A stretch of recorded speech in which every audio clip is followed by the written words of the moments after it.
नमस्कार, स्वागत है आपका सत्यहिंदी.com पर। मैं हूं नीलू व्यास और इस प्लेटफॉर्म के जरिए आपकी मुलाकात करवाती हूं देश के बड़े न्यूज़ मेकर्स के साथ। आपने देखा है कि इतने दिनों से महाराष्ट्र की राजनीति में काफ़ी हलचल मची। पहले परमवीर सिंह की एक चिट्ठी जो कि उन्होंने सीएम उद्धव ठाकरे को लिखी, उसके बाद सचिन वाजे का मैटर और ऐसी बहुत सारी घटनाएँ वहाँ पर हो रही हैं। ऐसा लग रहा है कि वहाँ की जो राजनीति है, उसमें भूचाल आ गया है। आज हमारे साथ जुड़ रही हैं शिवसेना की राज्यसभा एमपी और प्रवक्ता प्रियंका चतुर्वेदी। आपका बहुत-बहुत स्वागत है प्रियंका, सत्य हिंदी पर। प्रियंका, मेरा जो पहला सवाल है थैंक यू नील। तो मेरा जो पहला सवाल था प्रियंका कि महाराष्ट्र की राजनीति ठीक-ठाक चल रही थी, लेकिन अचानक से क्या हो गया है? आपसे रियल पिक्चर समझना चाहूँगी। नहीं, ठीक-ठाक चल रही थी। मैं रियल पिक्चर ही दे रही हूँ। ठीक-ठाक चल रही थी, चल रही है और चलेगी भी। हुँ, ये सच्चाई है, ये हकीकत है। यहाँ पर कुछ लोग ऐसे हैं जो विपक्ष में हैं, वो इस चीज़ को दरकिनार करे बैठे हैं कि कोविड का कहर है। वो इस चीज़ को दरकिनार करे बैठे हैं कि जो केंद्र से आर्थिक सहायता मिलनी चाहिए थी, जीएसटी रिफंड्स मिलने चाहिए थे हमारे राज्य को, उसको दरकिनार कर बैठे हुए हैं। जो हुँ, एमपी लैड फंड्स होते हैं, एमएलए फंड्स होते हैं, जो सभी ने जो भी नेता हैं जो राज्यसभा में हैं, लोकसभा में हैं, एमएलसी हैं, एमएलए हैं, सबने कोविड में अपने पैसे डाले हैं। पर विपक्ष के जो भी नेता हैं, वो सिर्फ प्रोटेस्ट, नारेबाजी और इस तरीके की कॉन्स्पिरेसी थ्योरीज करने में लगे हैं और ये 1 साल से चल रहा है जब से सरकार बनी है। और सरकार जिस दिन बनी भी थी, उससे कुछ दिन पहले आपने सारा ड्रामा देखा था, किस तरीके से गैर संवैधानिक तरीके से केंद्र सरकार से मंजूरी लेकर, राष्ट्रपति से मंजूरी लेकर एक सरकार बनाई जाती है, जो सिर्फ 48 घंटे भी लास्ट नहीं करती है। हुँ। और मैं कहती हूँ कि लिम्का बुक ऑफ रिकॉर्ड्स में पूर्व मुख्यमंत्री का नाम आएगा कि शॉर्टेस्ट टेन्योर के वो मुख्यमंत्री रहे। पर उनकी जो चाहत है, जो उनका डेस्परेशन है मुख्यमंत्री बनने का, उस कारणों से वो इस तरीके की हरकतें कर रहे हैं और बार-बार उन्होंने हरकत की है, बार-बार मुँह की खाई है। और मैं कहूँगी कि महाराष्ट्र सरकार बिल्कुल अपने काम पे लगी हुई है, अपनी राजनीति को अलग रखकर महाराष्ट्र की जनता की सेवा में लगी हुई है और करती रहेगी। लेकिन जिस तरीके के एलिगेशंस गृह मंत्री पर लगाए गए हैं, जो अनिल देशमुख हैं, कि वो एक एक्सटॉर्शन रैकेट चलाते थे, फिर ट्रांसफर और पोस्टिंग्स का जो मामला था, तो it seems that somewhere the rot is very, very deep. I mean, how do you really address these larger problems? I think rot is in the minds of people who are coming up with these kind of allegations very clearly. No, Mhm. none of the courts have also paid adherence to whatever has come from the former police commissioner. Very clearly, ये जो rot की आप बात कर रही हैं, allegations की बात कर रही हैं, ये allegations हमने कुछ महीने पहले देखे थे पालघर साधु के लेकर, फिर हमने देखे थे जब एक सुसाइड केस सामने आया था और अब फिर से ये एलिगेशन देख रहे हैं। मैंने आपको शुरू में ही कहा था ये इस तरीके की एलिगेशंस वाली राजनीति करना एक डेस्परेशन दिखाता है विपक्षी नेताओं का और खास करके एक नेता का जो अपनी आस लगाए बैठे हैं कि फिर से मुख्यमंत्री बनेंगे सरकार को गिराकर। ये वही गैर संवैधानिक काम हो रहे हैं जो हमने उत्तराखंड में देखे हैं, हमने मध्य प्रदेश में देखे हैं, राजस्थान में करते करते रह गए और ये होता रहेगा जब तक इनको कॉल आउट नहीं करेंगे और उनको वापस उन्हीं के जवाब नहीं मिलेगा उन्हीं की जुबानी में। तो हम वो कर रहे हैं और हम जो भी संवैधानिक तौर तरीके हैं उसको अपना कर रहे हैं। लेकिन प्रियंका, जिस तरीके की बातें पॉलिटिकल सर्कल्स में चल रही हैं और यहाँ पे दिल्ली के जो कॉरिडोर्स ऑफ पावर है उसमें ये बात हो रही है कि एक और ऑपरेशन लोटस की तैयारी हो रही है। तो अगर इस चीज़ की तैयारी में बीजेपी लग गई है, तो शिवसेना या महाविकास अघाड़ी की सरकार इस चीज़ को इस समय कैसे रोकेगी? नहीं, it will be a shame if Delhi's so-called media corridors and power corridors continue to talk about Operation Lotus. Operation Lotus was an unconstitutional गैर संवैधानिक काम हुए हैं और उसको ग्लोरीफाई करना अगर मीडिया के कॉरिडोर्स कर रहे हैं, अगर पावर कॉरिडोर्स कर रहे हैं, वो बहुत ही दुर्भाग्यपूर्ण है। रही बात महाराष्ट्र की, ये भी जाना जाता है कि दिल्ली के जो कॉरिडोर्स हैं, सो कॉल्ड कॉरिडोर्स जो ज्योग्राफिकल जो लटिन्स में रहते हैं, उनको हकीकत महाराष्ट्र में ऑन ग्राउंड क्या है उनको शायद पता नहीं है। आप कोई भी पॉपुलैरिटी रैंकिंग्स देख लीजिए, आप महाराष्ट्र की किसी भी जनता से पूछ लीजिए, वो आपको हकीकत बताएंगे और हकीकत ये है कि जहां महाविकास अघाड़ी है और माननीय मुख्यमंत्री उद्धव बाला साहेब ठाकरे हैं, वो उनके चहेते निकले हैं, वो उन पे टोटल ट्रस्ट दिखा रहे हैं, टोटल फेथ है। और अगर उनके फेथ को एक गैर संवैधानिक तौर तरीके से तोड़ने का काम किया तो महाराष्ट्र की जनता इनको जवाब।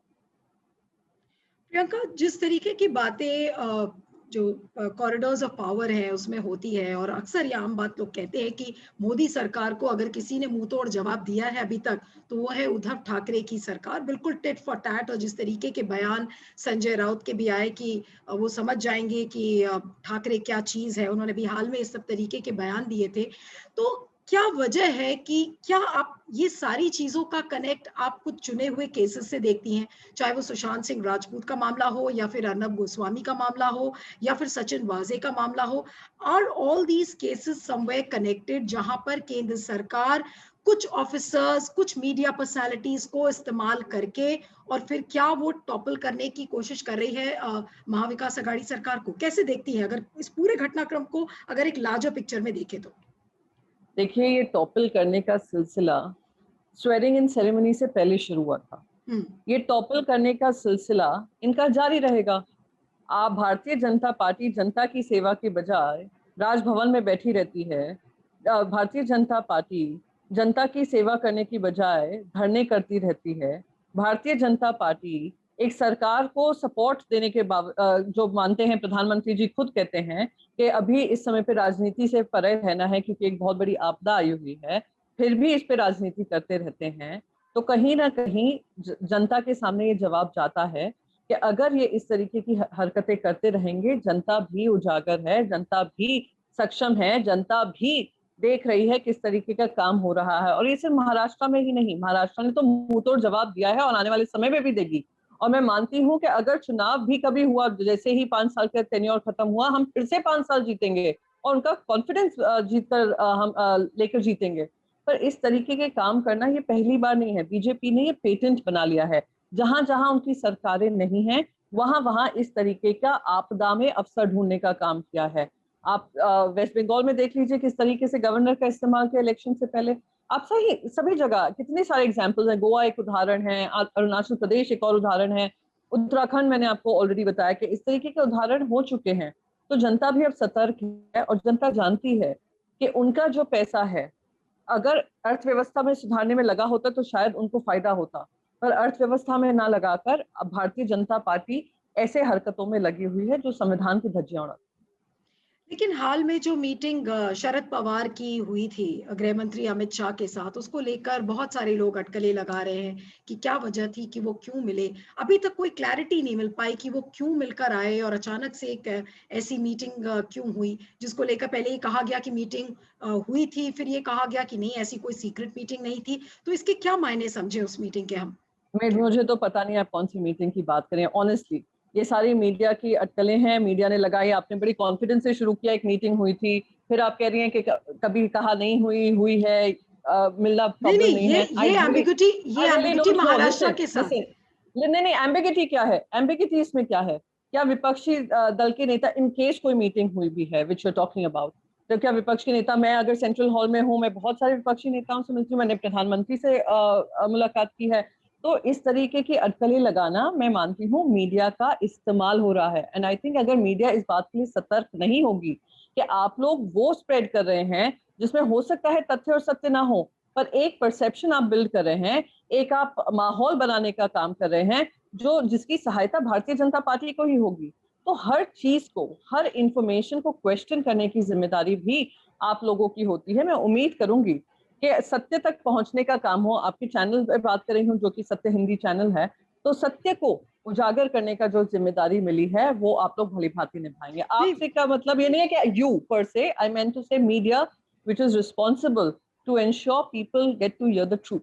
No no, absolutely, I 100% agree with you Priyanka इसमें। और जो मेरा सवाल है कि क्या इस समय बीजेपी, खासकर जो महाराष्ट्र की जो बीजेपी है, वो क्या कैश इन करने की कोशिश कर रही है? क्योंकि ऐसा देखा जा रहा है कि कांग्रेस में भी थोड़ा सा अनीज नजर आ रहा है, जो भी हाल में चीजें हुई हैं, घटनाक्रम हुआ, फिर शरद पवार के नाम को लेकर ये कहा गया कि उनको यूपीए का चेयरपर्सन बनाया जाए, संजय राउत का इसमें स्टैंड है, उन्होंने सामना में भी लिखा।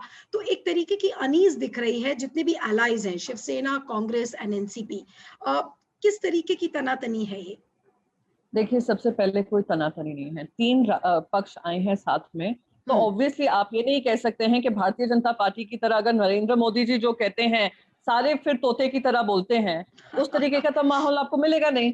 हम प्रजातंत्र में विश्वास करते हैं, हम डेमोक्रेसी में विश्वास करते हैं। 3 अलग पार्टी आई हैं, महाराष्ट्र की सेवा के लिए आई हैं, महाराष्ट्र का काम कर रही हैं। ऑब्वियसली कोई 16 सोचेगा तो कोई 19 सोचेगा, कोई 20 सोचेगा, अलग अलग राय हो सकती हैं, पर सबका मत तो एक ही है कि महाराष्ट्र की सेवा करना है। तो opinions are welcome because that's our democracy. Consensus is also welcome because consensus is important part of our democracy. तो डिसेंट हो सकता है, डिबेट हो सकता है, as far as we reach towards a decision which MVA government has been doing. Okay.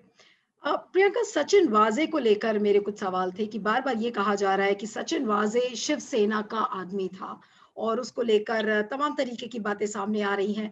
तो Shivsena, how is Shivsena different from BJP? क्योंकि शिवसेना भी एक ऑफिसर का ही इस्तेमाल कर रही थी, जैसे कि बीजेपी अपने ऑफिसर्स का इस्तेमाल करती है। तो क्या ये आज पॉलिटिक्स की हकीकत है कि आज के समय में राजनीति आप बिना अफसरों के इस्तेमाल किए या बिना जांच एजेंसीज के इस्तेमाल किए आप नहीं कर सकते? फर्स्टली ये बात हकीकत है कि सारे officers they also politically vote, they also politically inclined. और भारतीय जनता पार्टी ने तो rules of the game change ही कर दिए हैं। जैसे ही कोई रिटायर होता है उसके next day justice Gogoi Rajya Sabha में बैठ जाते हैं। जैसे ही कोई रिटायर होता है, कोई जनरल आर्मी चीफ रिटायर होते हैं तो वो सीधा एमपी बन जाते हैं। तो रूल्स ऑफ द गेम बदल चुके हैं भारतीय जनता पार्टी के। पर आपने कहा सचिन वाजे का इस्तेमाल शिवसेना कर रही थी, ये बहुत ही दुर्भाग्यपूर्ण कमेंट है, क्योंकि वो जब रिटायर हुए थे, जब उन्होंने वॉलंटरी रिटायरमेंट किया था, उन्होंने 1 साल के लिए ज्वाइन की होगी, उसके बाद उन्होंने छोड़ दिया था। शिवसेना में कोई एक्टिव मेंबर नहीं थे।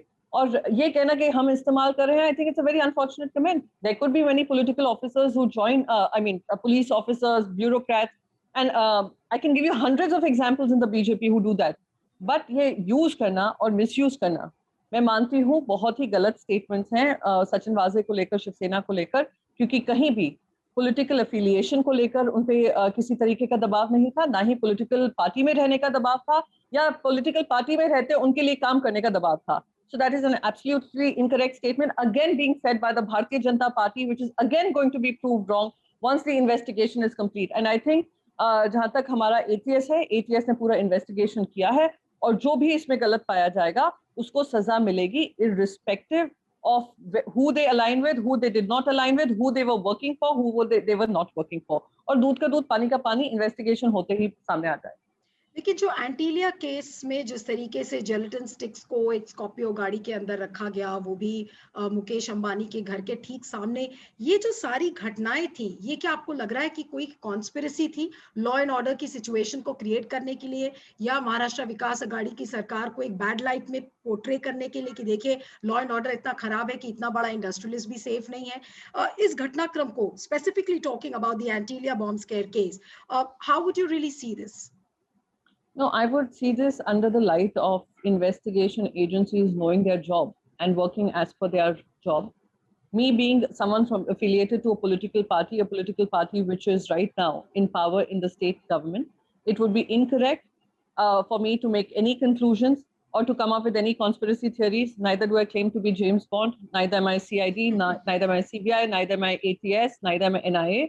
Investigation is on, and like I said, and I say it with total conviction, दूध का दूध पानी का पानी होगा और बहुत कम समय की बात है। हर चीज जो भी एलिगेशंस लगे हैं, शुरू से, मैं आपको फिर से दोहराऊंगी, जब से हमारी सरकार बनी और अब तक जो भी एलिगेशंस लगे हैं वहां पे इन्होंने मुंह की खाई है। मैं आपके माध्यम से पूछना चाहूंगी, सीबीआई बहुत लपक झपक के आया था इन्वेस्टिगेशन करने एक सुसाइड केस को, कहाँ क्या हुआ, उसका क्या हुआ? Does anybody know what happened? The investigation continues to be on.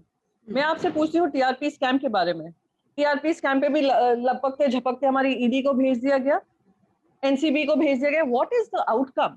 When you send central agencies, you are trying to say that the government of the state does not know what it's doing, but outcome देखिए, outcome वही हो रहा है जो हमारी investigation agency, state की investigation agencies ने conclude किया है। तो बार बार ये ईडी, आईटी, सीबीआई, पता नहीं किस किस को ये लोग बुला लाते हैं, कंक्लूजन कुछ नहीं निकलता है, बस अपनी राजनीति करते हैं, सेंट्रल एजेंसीज का इस्तेमाल करते हैं। चलिए खैर वो तो सब अभी इस समय जांच का विषय है और आप खुद ही कह रही हैं कि दूध का दूध पानी का पानी हो जाएगा।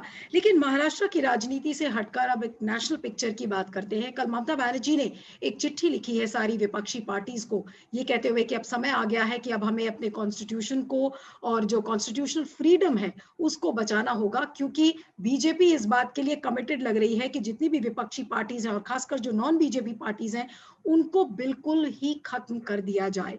तो क्या शिवसेना या महाराष्ट्र विकास आघाड़ी की जो भी एलाइज है वो इस समय ममता बनर्जी को अपना पूरा सपोर्ट देंगे? आई थिंक मैं I can speak to about Shivsena. मैं दूसरी पार्टीज के बिहाफ पे तो बोल नहीं सकती हूँ, प्रवक्ता अपनी पार्टी की हूँ। तो मैं बस यही कहूंगी कि ये हकीकत है, देश की सच्चाई है।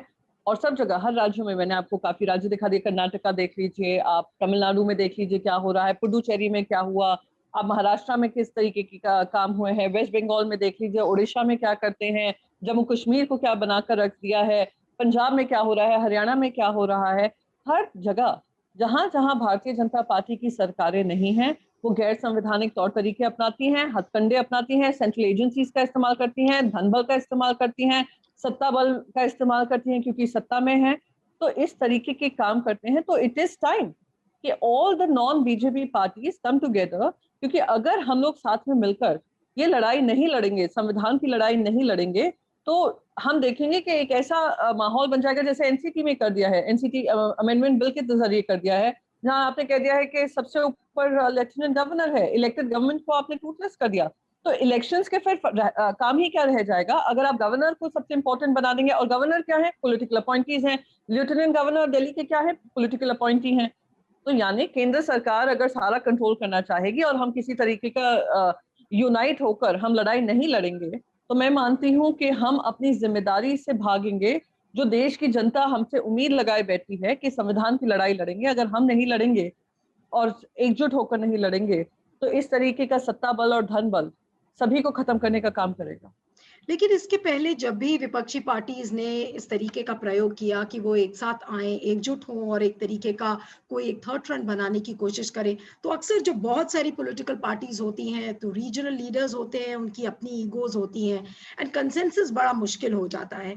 तो इस समय क्या लग रहा है कि मान लीजिए कि एजेंडा वाइज या इशू वाइज सारी पॉलिटिकल पार्टीज आती भी हैं, तो किसी ना किसी तरीके का क्या कोई एक कंसेंसस या एक कॉमन प्लेटफॉर्म बन पाएगा so that you can counter BJP maybe for 2024 elections? So, firstly, I'd stop clubbing people in third front, UPA, etc. There has to be only one front, which is the opposition front.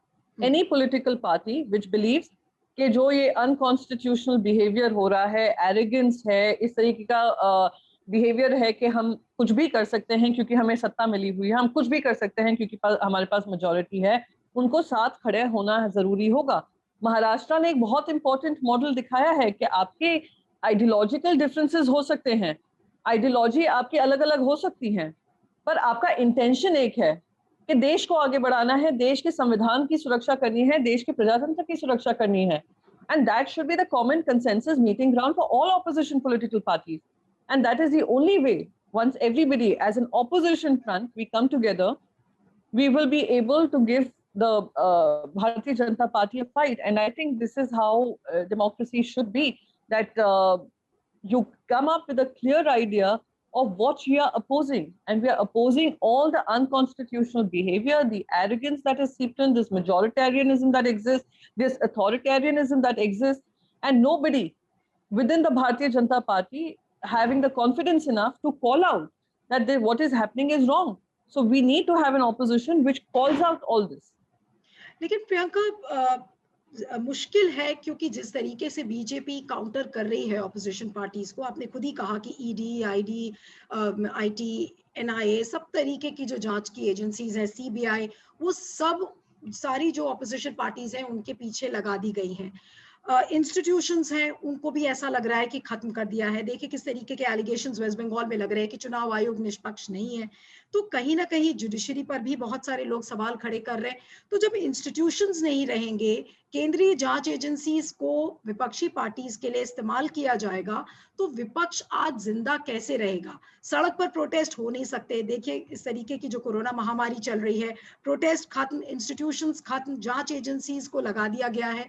तो विपक्षी parties अब अपने एजेंडे को कैसे आगे बढ़ाएंगी? और media भी, मैं आज जब आपसे सवाल कर रही हूँ, मैं मीडिया भी उस इंस्टीट्यूशन में शामिल कर रही हूँ, क्योंकि मीडिया का एक बहुत बड़ा तबका आज केंद्र सरकार के बिल्कुल हवाले है। तो ऐसे में जो आज विपक्षी पार्टीज के जिंदा रहने का जो जरिया है, वो क्या होगा?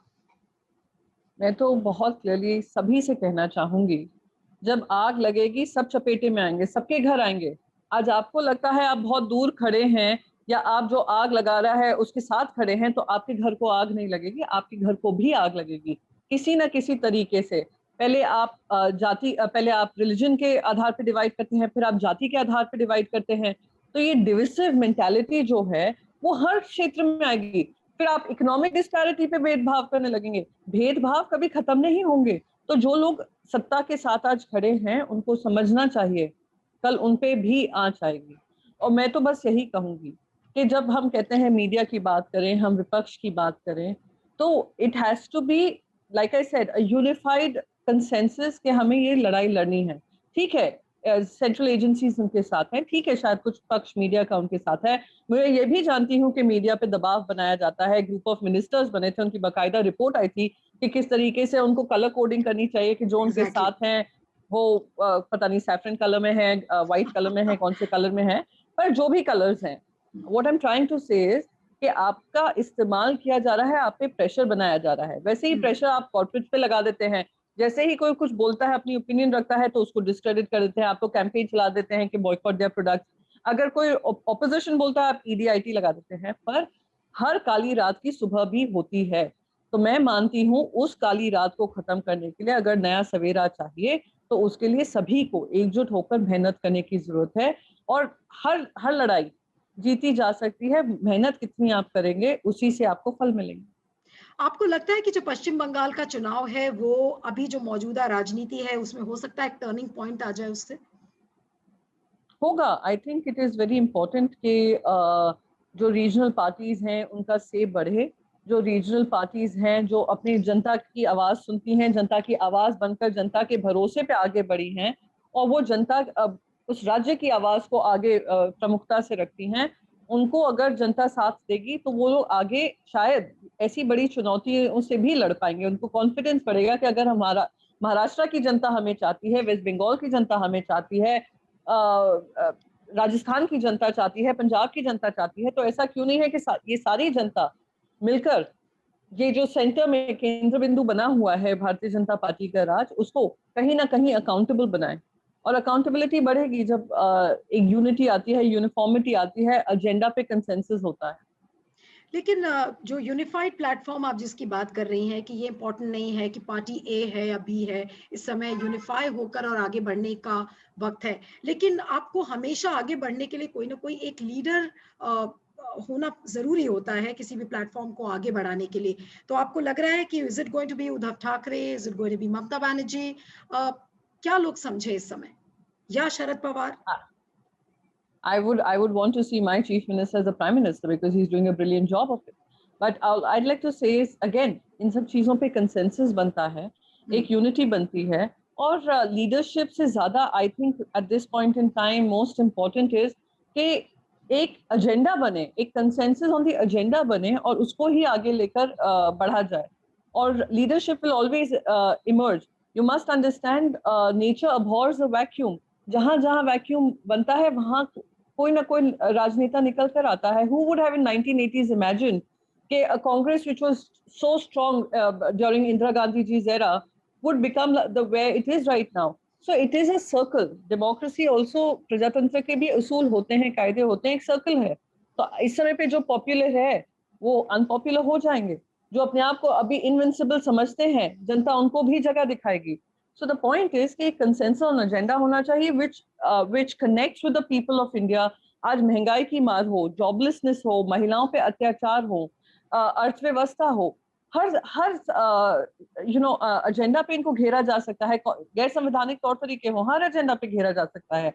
पर हर बार हम उसी ट्रैप पे आप फंसते हैं, वो जो रिलीजन का ट्रैप है, जातिवाद का ट्रैप है, कि this we are playing to their strength, which is I think, मैं मानती हूँ कि we'll have to understand how to get over that. That's my personal opinion. Priyanka, आपने ये बिल्कुल सही कहा कि जो जॉबलेसनेस है, महामारी है, आर्थिक जो मंदी है, ये सारे बड़े इश्यूज हैं।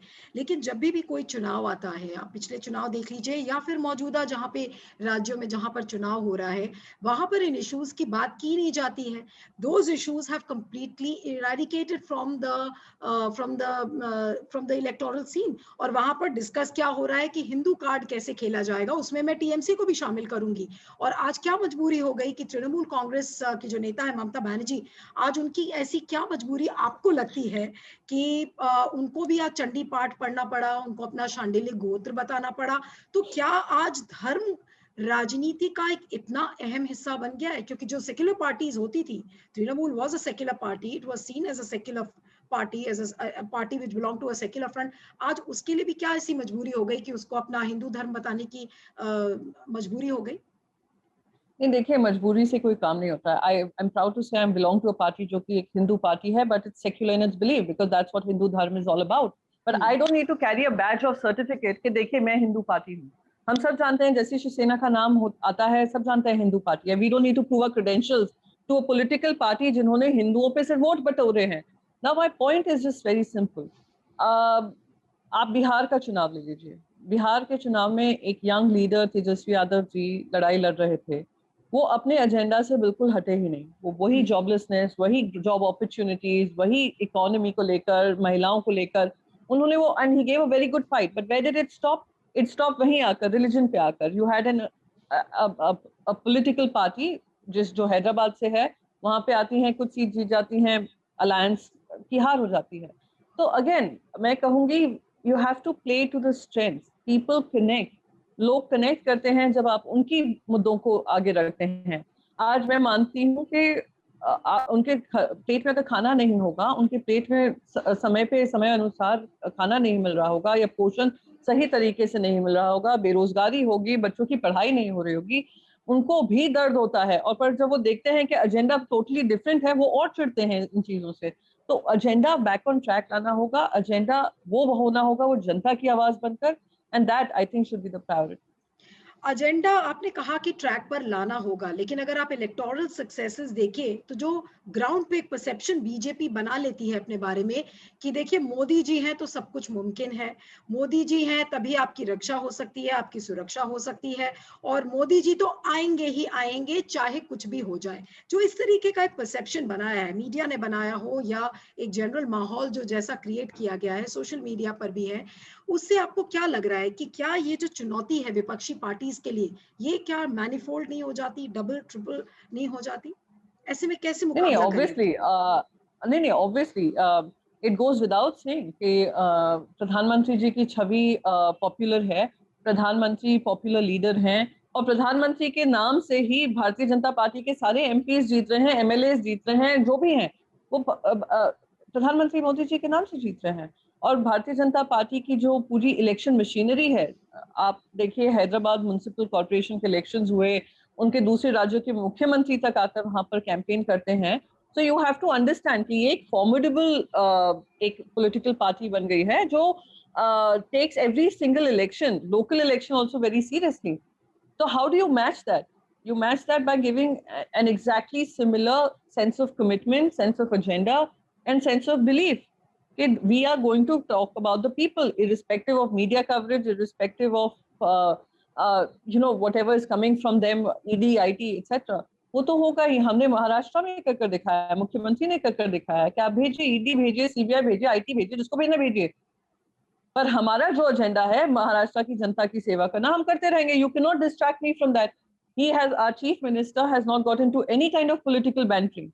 ही has stuck to his agenda, which is कि महाराष्ट्र को सेफगार्ड करना है, इकोनॉमी को वापस ट्रैक पे लाना है, और महाराष्ट्र की जनता को जल्द से जल्द कोविड से उभारना है। उसी एजेंडा पे कायम है। तो it is about how you send out your message, about your sense of confidence, and the belief that you are speaking about the people and their issues. यानी कि जो आने वाले दिन है, आप कह रही हैं कि विपक्षी पार्टियों के लिए काफ़ी मुश्किल है और एजेंडा किस तरीके से ट्रैक पर लाया जाए ताकि मोदी सरकार या बीजेपी की जो सरकार है उसको मुँह तोड़ जवाब दिया जा सके। तो उसके लिए कब कोई स्ट्रैटेजी बनेगी? हम कितनी जल्दी देख सकते हैं कि जितना ऑपोज़िशन है वो पूरा यूनाइट हो और एक कॉमन एजेंडे पर आए ताकि मोदी जी को हर इश्यू पर एक मुँह तोड़ जवाब मिल सके? I think it will be sooner rather than later. और जहाँ तक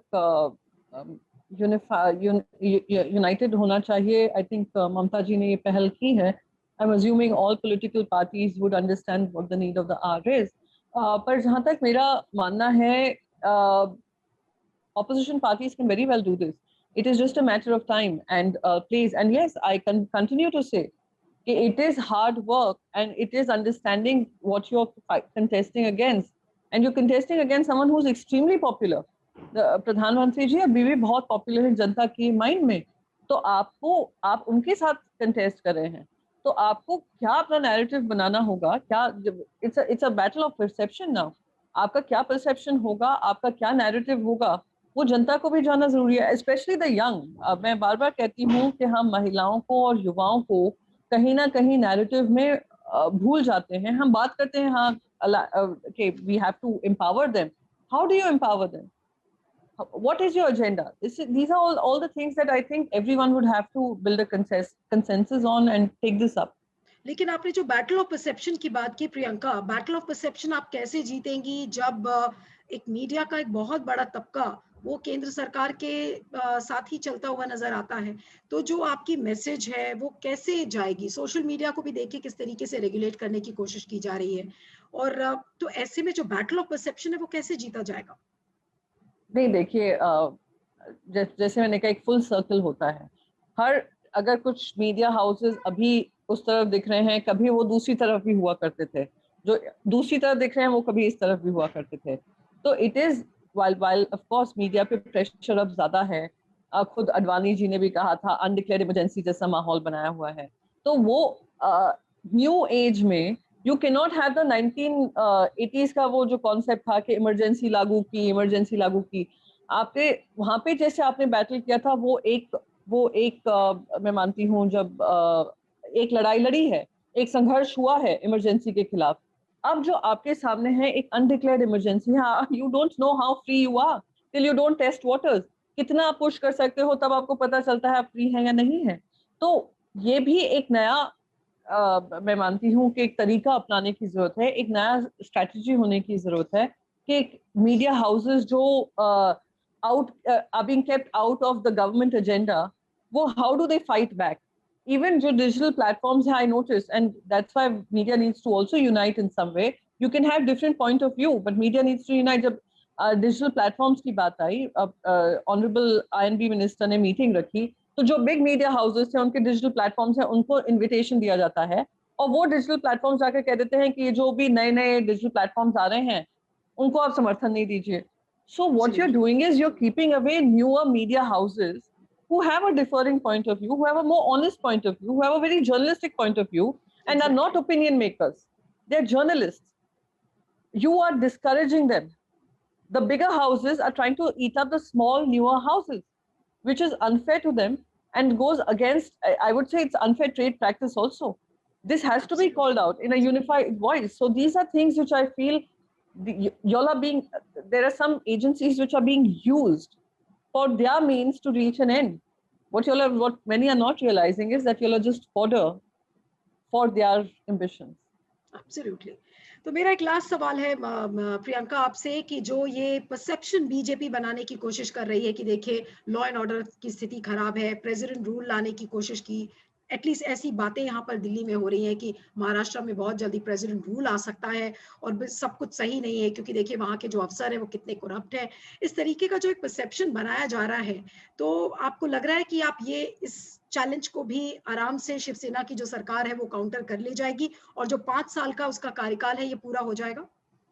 मैं तो 5 साल नहीं है, मैं तो कहूंगी जनता का विश्वास जीता है, शायद 15 साल भी रहेंगे, 15 साल क्या 25 साल भी उनके आशीर्वाद से रहेंगे. रही बात भारतीय जनता पार्टी ने जो जो काम किए हैं जनता के सामने हैं, जनता के समक्ष हैं, और जनता ही मैं कहती हूँ फाइनल डिसीजन मेकिंग अथॉरिटी है।